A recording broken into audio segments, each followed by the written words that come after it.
Hey, welcome to the Center for Spiritual Living Bellingham. So happy that you're joining us from wherever you are to this beautiful place, our 7-acre campus. I'd love us to start out with some beautiful music by our music director, Amber Darlin. Thank you, Amber. All right, good morning, everybody. Swing open my heart, give thanks for the day. Gonna let love fill me up, get right back to the start. This is how I was made, free from the worry, and free from the fear. I know spirit is peace, loving kindness in me right now, right here. Sing it, don't worry about a thing, 'cause every little thing is gonna be alright. Sing with me, sing, don't worry. Sing it, don't worry about a thing, 'cause every little thing is gonna be alright. Swing open my heart, swing open my heart, give thanks for the day. Gonna let love fill me up, get right back to the start. This is how I was made, free from the worry, free from the fear. I know spirit is peace, loving kindness in me right now, right here. Sing it, don't worry about a thing, 'cause every little thing is gonna be alright, yeah, yeah. Sing it, don't worry, no, don't worry about a thing, 'cause every little thing is gonna be alright, yeah, yeah. Let's sing, don't worry, sing it, don't worry about a thing, 'cause every little thing is gonna be alright, yeah, yeah. Yeah, every little thing is gonna be alright. One more time. Yeah, every little thing is gonna be alright.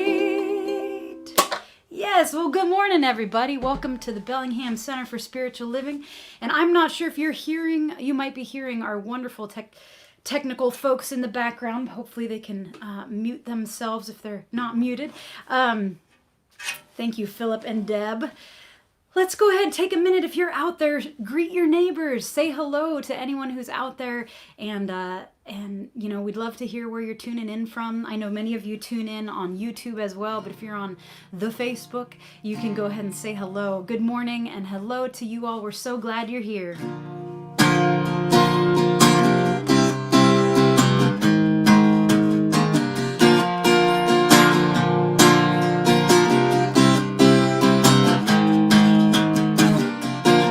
I'm in the right place at the right time. I'm just where I'm supposed to be. I'm in the right place at the right time. I am just where I'm supposed to be. I'm in the right place at the right time. I am just where I'm supposed to be. I'm in the right place at the right time. I am just where I'm supposed to be. Oh, my soul is welcome here. Oh, my soul is welcome here.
All right, well, we're going to move along to our wonderful practitioner of the day, Kit, for an invocational prayer. Thank you for joining us this morning. We have been invited by Spirit to be present in each and every moment, for there is only one, that one life, that one presence, the energy and soul of the entire universe, right here with us right now. I know that I am one with that very energy, that consistency of support, that structure. It's within me, resident right here and right now. I recognize that compassion, that ability to be authentic, to be open. Those are gifts of Spirit in and through me in each and every moment. And that's basically my job, because Spirit totally is present in each and every moment. So my job is to show up in each moment. No need to worry about things that have not happened or that have already gone on. They were for my highest and best. So I choose at this point in each and every moment to open my heart, open my mind, to be open to hearing and seeing the inspiration of Spirit in me, through me, and all around me. Also to allow Spirit to access and know my vision, my dreams, and my desires, for they are already present within. This is a consistency and a truth that is always available right here, right now. And I trust this as I walk through each moment of every day. And with a very grateful heart, I recognize that all is good for my highest and best, as well as for those I love and care about. I recognize this truth in each moment. I choose to live now and now and now. I look forward with expectancy in my heart this morning for that inspiration as it comes certainly through Amber's music and the wondrous words of Dr. Andrea. Releasing these words, we reaffirm, and so it is. Wonderful. Thank you, Kit. Loving Spirit dwells in me. This is my divinity. As within, so without. All I need is here and now.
Whoa, look at this reflection. Whoa. Welcome back. In the Pacific Northwest, we really don't complain about the sun. However, it's made our technology a little tricky to show me without big reflection. So I'm knowing that you can hear me just fine. And so this month, we have a new theme for the month, as we always do, under the yearly heading of Who Do We Choose to Be? And September's theme is a very unusual topic. It's called Dwelling Mind. And so I wanted to tell you what that's about. Dwelling mind has to do with one of the core principles of the science of mind philosophy, as well as many other philosophies. It has to do with the power that we've been invested with as a sacred human. And so I accept for you, as I know for myself, that this power shows up in two different and simultaneous ways. We as a species, as sacred humans, have both the ability to be completely focused in the here and now, and we also have the ability in that focus to vision our future. And so we hold ourselves in the now as we vision the future, and we allow both things to operate at the same moment. Because, of course, in spirit, there is no time and space. So, how does this apply to you, and why is it important right now? Well, if you're like me, and I believe you are, wherever you are, the pandemic is now moving into its 6th month. And for many of us, it has radically changed the way we do everything, from relationships with our friends and family, co-workers, our place of business. It's changed the way that we relate to the world. It's changed the way that we move in the world.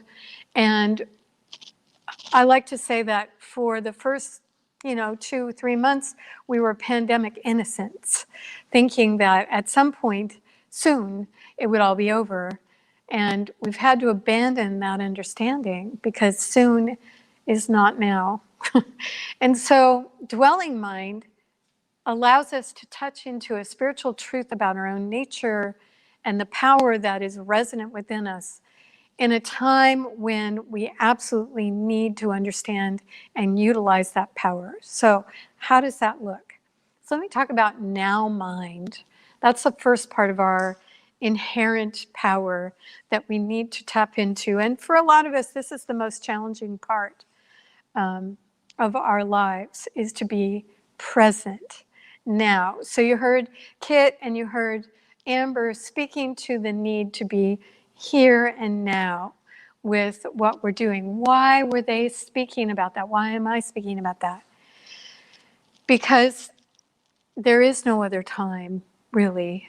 We've made a gentleman's agreement about time and space, but in actuality, spirit has no space and no time within it. And because we are the children of that spirit, we too have a part of our nature that is not limited by time and not limited by space. And the only way we can tap into that is by coming fully present into this right now moment. That doesn't sound that hard, does it? And yet I invite you to pay attention to your mind in the next 5 minutes and notice how often it goes twinging off into various tangents and different space out kind of modalities, especially if you're thinking that what I'm saying has nothing to do with you. So listen up, because it does, and come with me now into the now moment. How do we allow ourselves to be more and more present? I'm going to tell you a couple things that I do, because this has been an endeavor ever since I began meditating over 25 years ago. The first thing I want to speak to is those moments when you know for certain you have been totally present. What are those moments? Typically, when you know fully that you're in the now, everything else drops away. And so I want you to turn your attention now to those times in your life where you saw a magnificent sunrise or a sunset, or you were captivated by a beloved other, and all you could see was their loving eyes looking at you. Or perhaps you were walking in nature and something of great majesty or beauty was all of a sudden in your field of vision, and there you were with it, completely focused. Those moments actually happen often, but they happen more often when we become aware of them and begin to cultivate them and cultivate our awareness of them. And so the first thing I recommend to myself and to you is that we really pay attention when that happens, because those moments are subtle. And yet they're more than daily if we're really paying attention. And as we begin to cultivate our awareness of those now moments, we begin to have a known sense of now in our physical body. There's a certain sense that happens to the physical body when it isn't traveling away from this moment here. And we want to not only cultivate awareness of now moments, we want to begin to cultivate a sense bodily of being completely embodied in the now. The way I think about this, there's a metaphor that I use quite often that I learned from one of my teachers, and that is the metaphor of really focusing as if I was a tree. And as I focus on being like a tree, I don't focus on the branches that are easily rustled and stirred by any breeze or wind or happening. I don't even focus on the limbs of the tree, because the limbs of the tree also can be moved if the breezes are strong enough.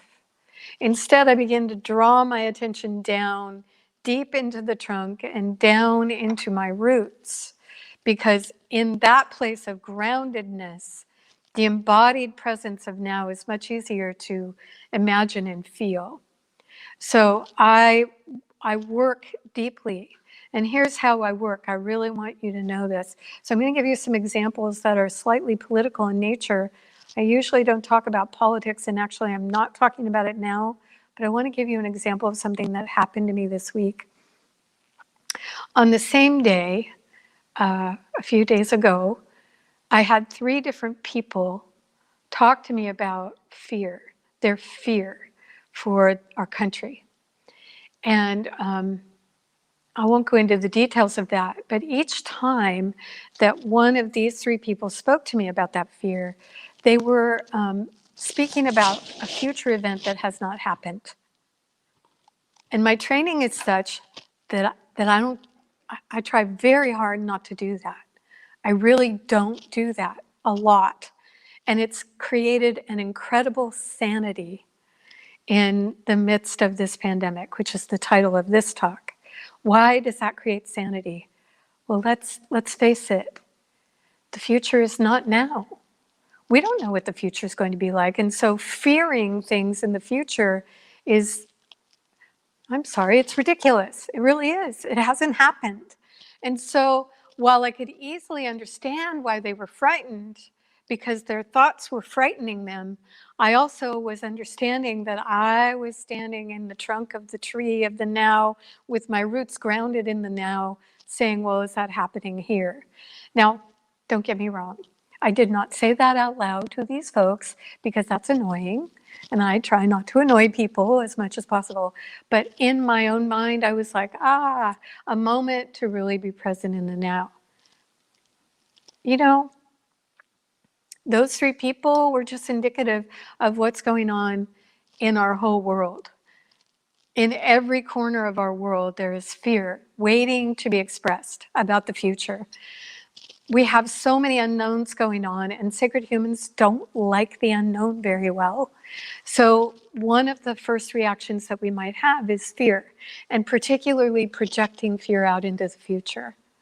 So a spiritual practice that I'm offering you today to be sane in the midst of the pandemic is, as much as possible, I want you to continue to stay in the present moment and adopt a mantra that allows you to stay there. So I don't know what yours will be. Mine is simply, is that happening now?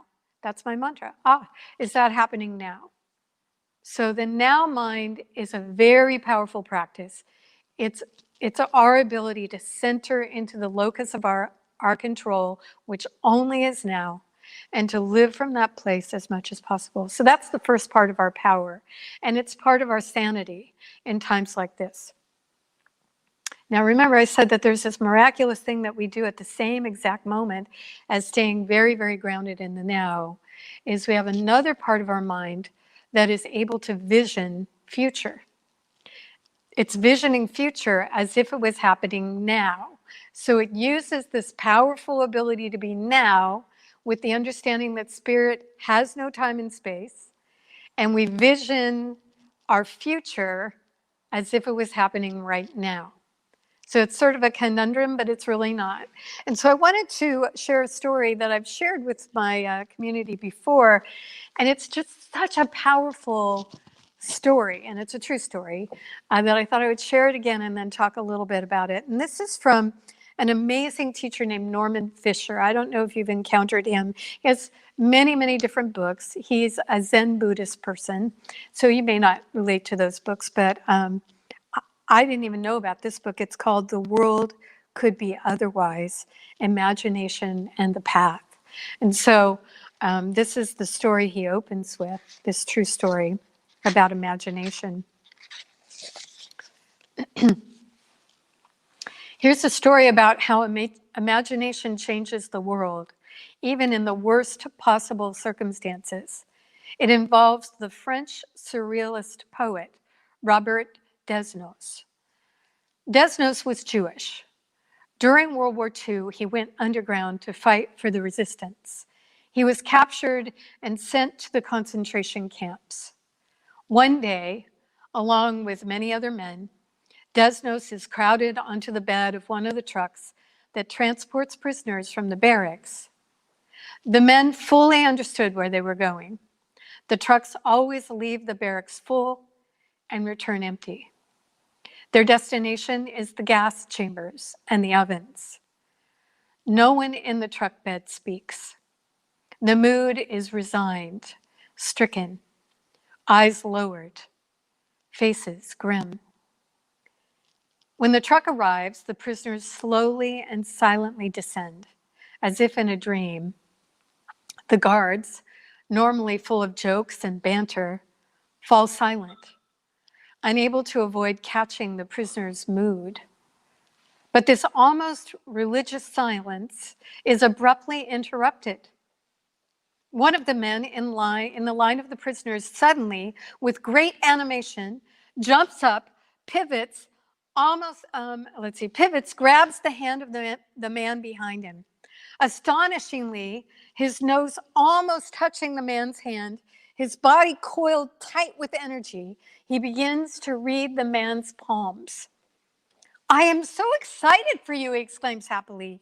"You are going to have a very long life. You're going to have 3 children, a beautiful wife, wealth. So fantastic, so wonderful." His excitement is contagious. First one man, then another, in shock and bewilderment, thrusts out his hand. Each one receives the same sort of prediction: long life, children, wealth, exciting careers, beautiful surroundings, peace, happiness, success, joy abounding.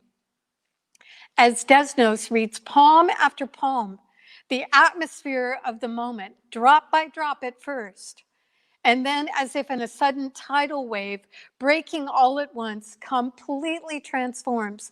The prisoners are smiling and laughing. They're clapping one another on the back. Their burdens lifted, their reality transformed. Even more astonishingly, remember, this is a true story, the guards also are affected. Like the prisoners, they've been living in a dark spell in which the marching of men to slaughter was normal and acceptable everyday occurrence. But now, with this absurd and unprecedented event, the spell is broken. The guards are disoriented, confused. The reality they've been living a moment ago has somehow suddenly been cast into doubt, all but shattered. They are no longer so sure what is real and what is not. Perhaps their better natures, long suppressed in an effort to conform to the Nazi madness that defined their world, long numb to the guilt and the grief, the horror, was stirred by Desnos's powerful commitment to his absurd, but perhaps not absurd vision. Who knows? They are, in any case, so undone by the jolly scene in front of them that they no longer know what to do. They can't go through with the executions, so they march the prisoners back onto the truck bed and send them back to the barracks. Through this spontaneous exercise of imagination, precisely the sort of move Desnos constantly makes in his poetry, he and these men were saved from execution.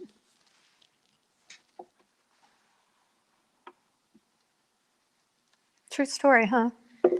But that's the true story so often in different ways throughout the world that we inhabit as sacred humans. We have this incredible gift that we've been given from the moment we came here. And it's the gift of imagination made real. See, that's the part that a lot of people don't really understand. It's imagination made real. How does that happen? Well, what you think about, you bring about, right? Everything is created twice, first in mind and then in form. And in extreme circumstances like those at the concentration camps, it can happen in the blink of an eye. And friends, we're in extreme circumstances, you may have noticed.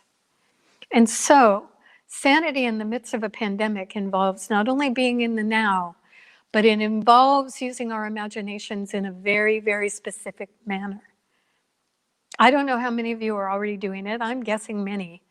But we need to be imagining what we want the world to be like at the end of the pandemic, as if it is happening right now.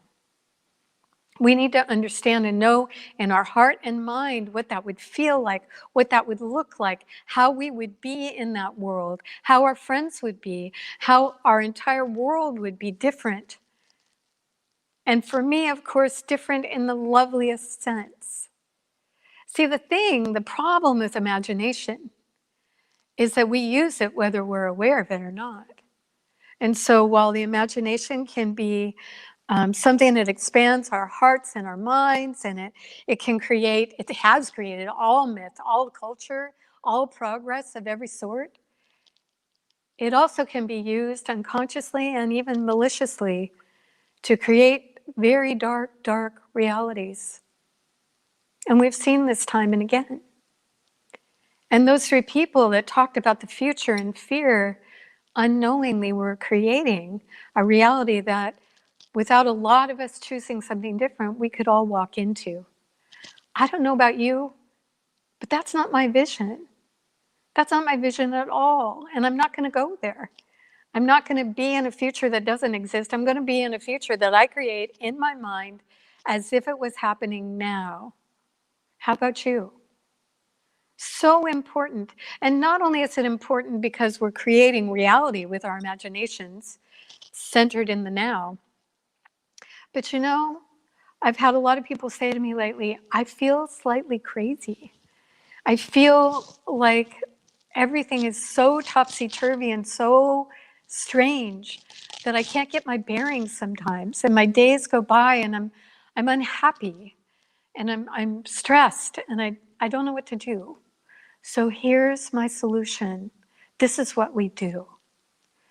We spend time every day for our own sanity's sake, visioning the world as we would choose it to be.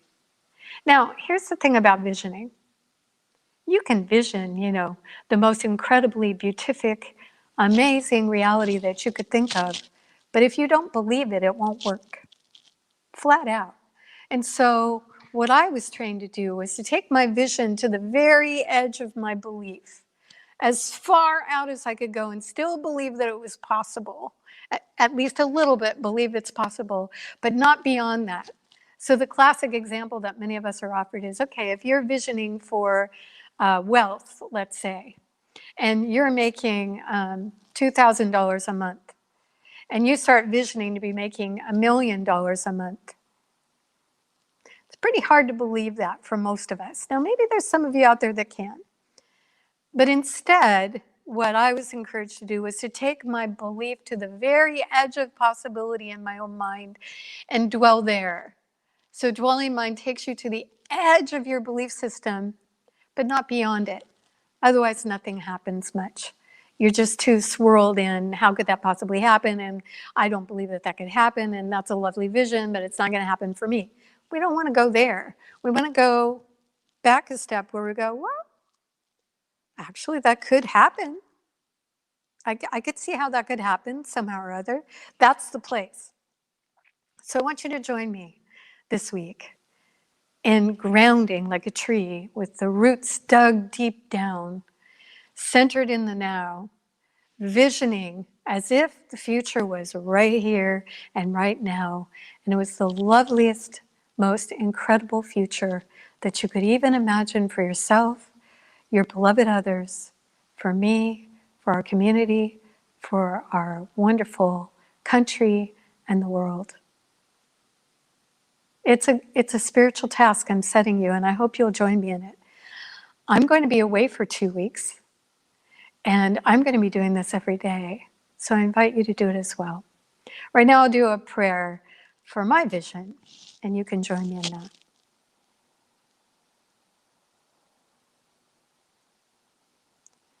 I feel my feet on the floor. I become aware of my body here and now. I'm grateful for every function that this body of mine is performing effortlessly and beautifully. And as I focus on being very here and very now, I see my world as a place where there is deep collaboration, that the idea of segregating the world into two parties or us and them is slowly dying out. And in my world has died out, so that we understand ourselves to be one with one another, different for sure. And those differences are not looked upon as something awful, but something of great benefit for all of us. And we nurture the best ideas, we nurture one another, we nurture the planet, and we are healed and helped by this nurture in an unending cycle of renewal, restoration, and growth. I am so grateful for this world and for my part in it, and so it is. Okay, so I mentioned that I'm going to be gone for 2 weeks. Joe and I are celebrating our 15th wedding anniversary, and I've invited 2 wonderful people to be speakers for you. Next week, we have a wonderful man named Reverend Masando Hiroka. And Reverend Masando lives in Colorado, and he'll be joining us thanks to StreamYard and the internet. And the week after that, our wonderful rogue rabbi, Kalish Laviel, will be sharing. And so you're going to be uplifted and deepened by their sharing, as I am uplifted and deepened in journeying with my sweet husband. In the meantime, I want you to know a couple of things about what's happening here, because you'll want to sign up for these, I think. So there's a couple of things. I'm back, and we'll be teaching a class on the 22nd. That's the first class of a 10-week series.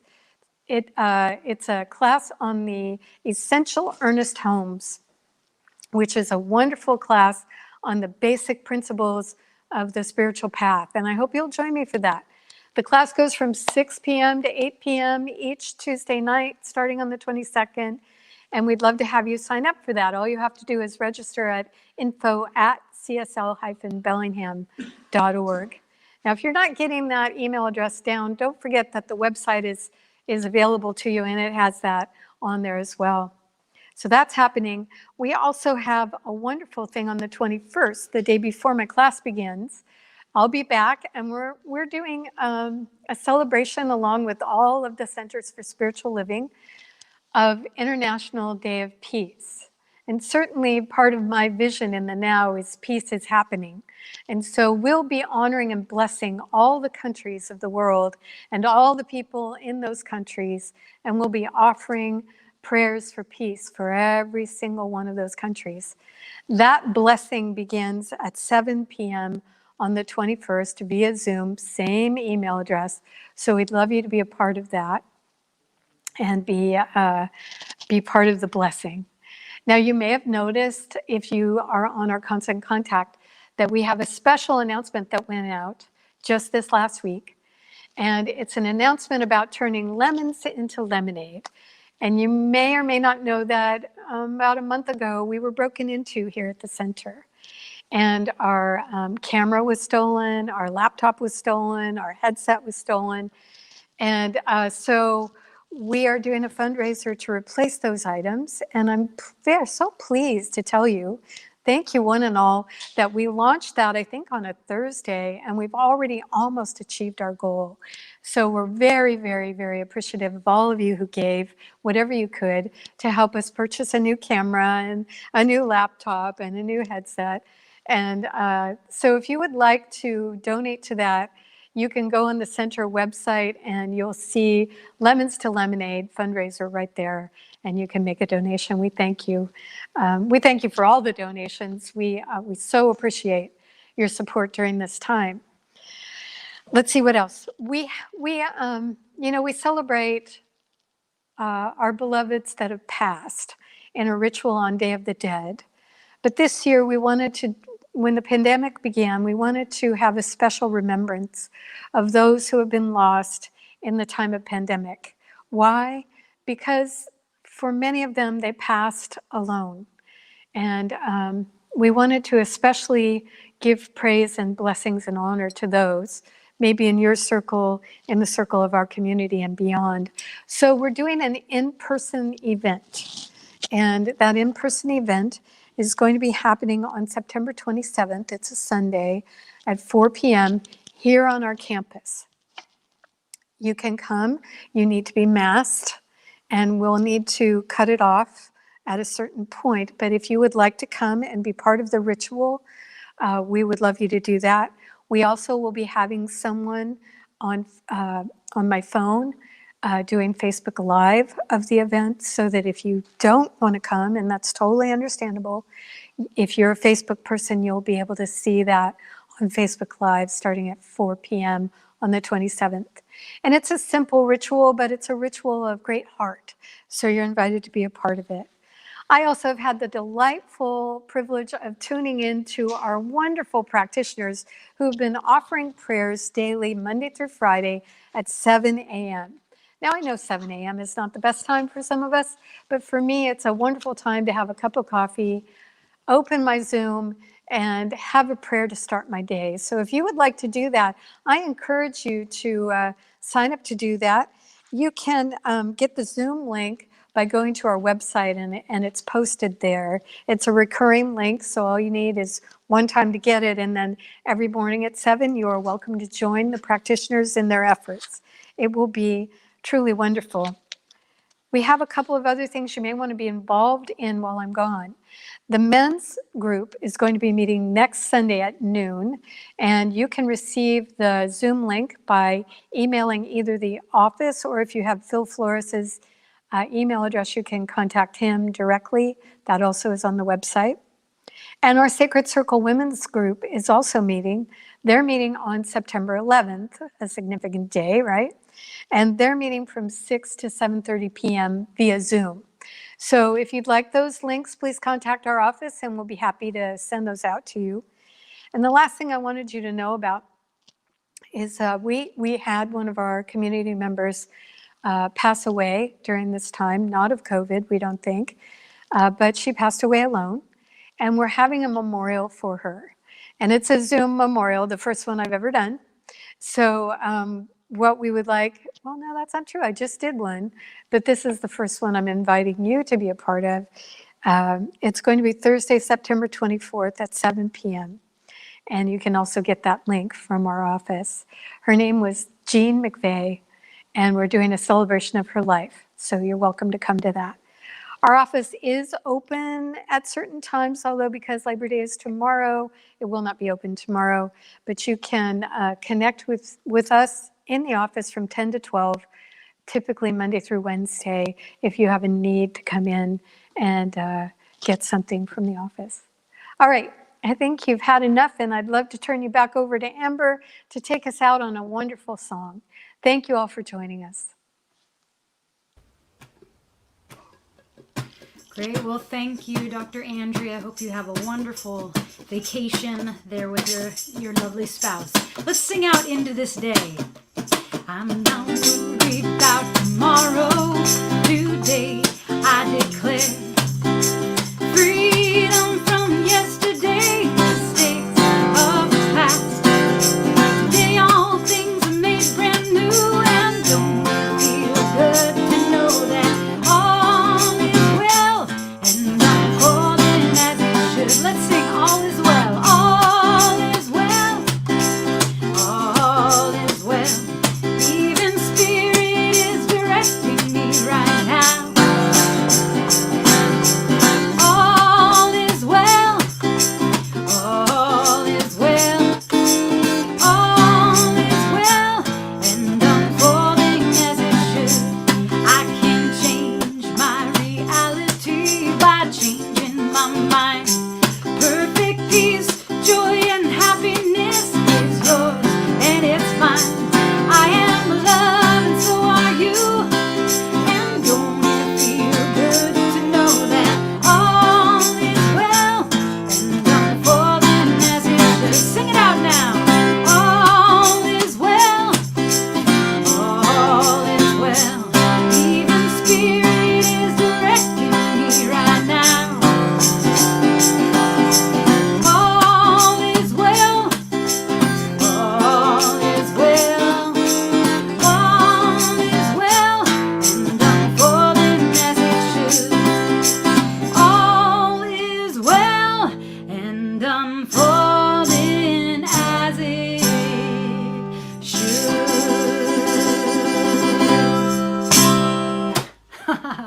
You all have a wonderful week, and we'll see you again soon. Thanks for being here. Bye, everybody.